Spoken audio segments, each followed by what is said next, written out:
ಬೆಂಗಳೂರು ನಗರದ ಸಂಡೇ ಬಜಾರ್ ಪ್ರದೇಶದಲ್ಲಿ ಪೊಲೀಸರ ವಿರುದ್ಧ ಗಂಭೀರ ಆರೋಪಗಳು ಕೇಳಿಬಂದಿವೆ. ತಮ್ಮ ಕರ್ತವ್ಯ ಮರೆತ ಕೆಲ ಪೊಲೀಸರು ಅಕ್ರಮವಾಗಿ ಹಣ ವಸೂಲಿ ದಂಧೆ ನಡೆಸುತ್ತಿದ್ದಾರೆ.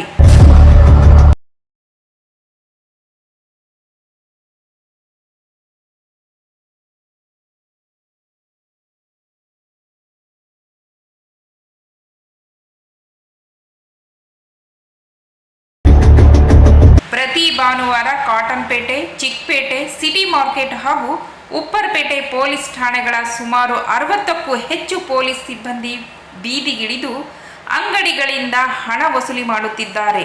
ಅಷ್ಟೇ ಅಲ್ಲದೆ ಈ ಠಾಣೆಗಳಿಂದ ವರ್ಗಾವಣೆಯಾದ ಕೆಲ ಸಿಬ್ಬಂದಿಯು ಭಾನುವಾರದ ವೇಳೆ ಇದೇ ಪ್ರದೇಶಕ್ಕೆ ಬಂದು ಹಣ ವಸೂಲಿ ನಡೆಸುತ್ತಿದ್ದಾರೆ ಎಂಬ ಆರೋಪ ಕೇಳಿಬಂದಿದೆ. ಇನ್ನು ಸ್ಥಳೀಯ ವ್ಯಾಪಾರಿಗಳ ಮೂಲಕವೇ ಹಣ ಸಂಗ್ರಹ ಮಾಡಿಸುತ್ತಿರುವ ದೃಶ್ಯಗಳು ಸಹ ನಮ್ಮ ಕ್ಯಾಮೆರಾದಲ್ಲಿ ಸೆರೆಯಾಗಿವೆ.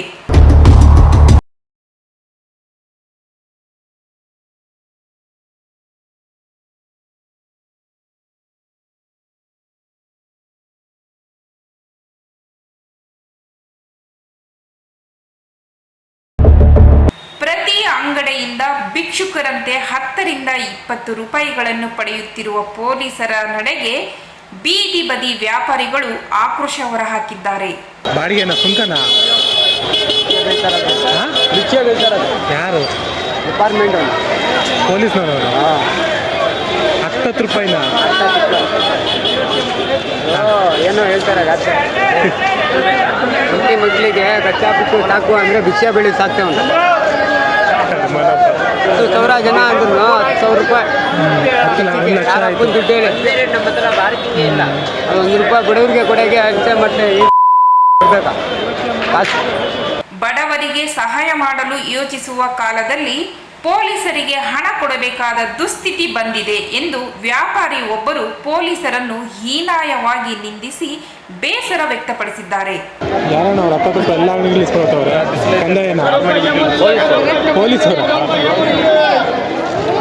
ಅಂದ್ರೆ ಬೈತಾ ಹೋಯ್ತಾರೆ ಜನರು ನೋಡಲಿಕ್ಕೆ.